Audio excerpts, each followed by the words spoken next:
Some of us have gone through such bitterness in our lives, where we can't even come out of it.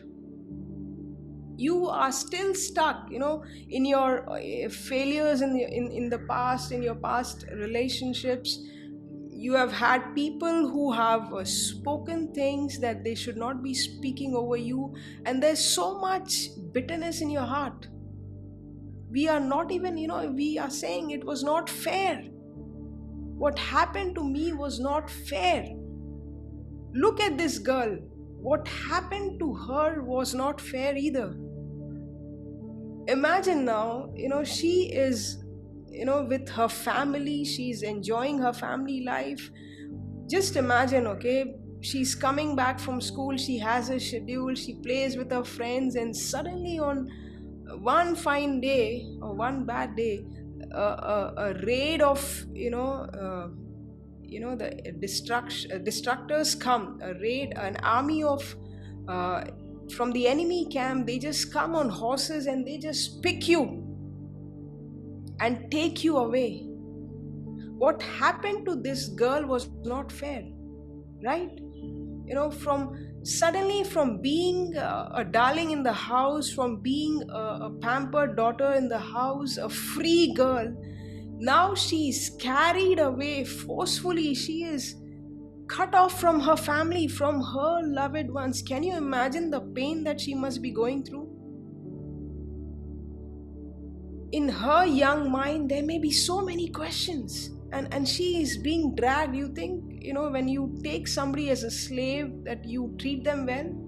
No, you are not treated well. You are put down, you are made to do the dirtiest job for your master. So this girl was just pulled from her freedom, from the life that she was enjoying, and dumped in a place where now she became a servant. What happened to her was not fair.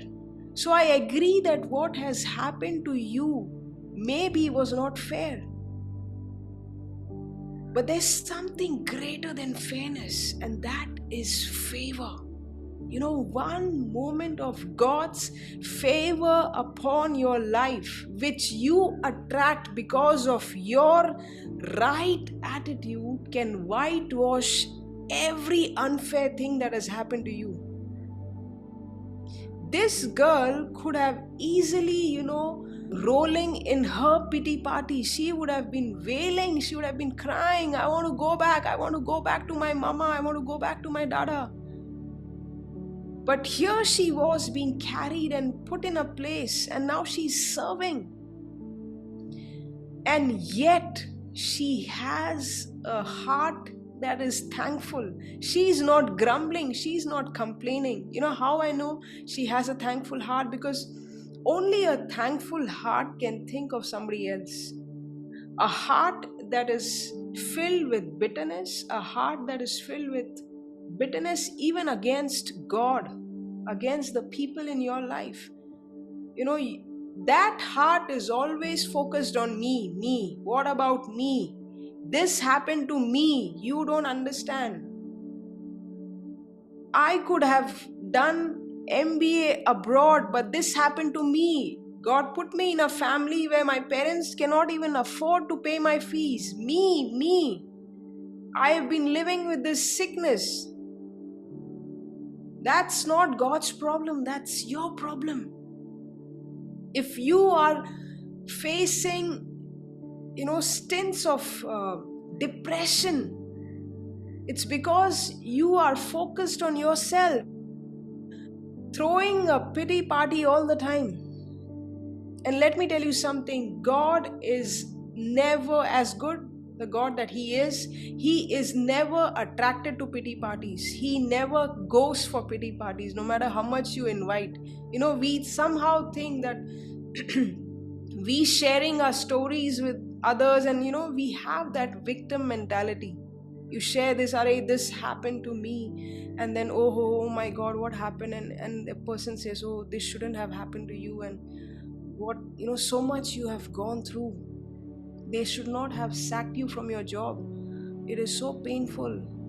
and you enjoy that attention, you enjoy that pity. But if you if you keep hosting pity parties, I told you, God never goes for pity parties. If God is not going for pity parties, it's the demons who are being a party to what you're throwing. So get rid of that attitude, get rid of the bitterness that you're holding on, get rid of whatever your past is, whatever your weakness was, whatever your addiction was.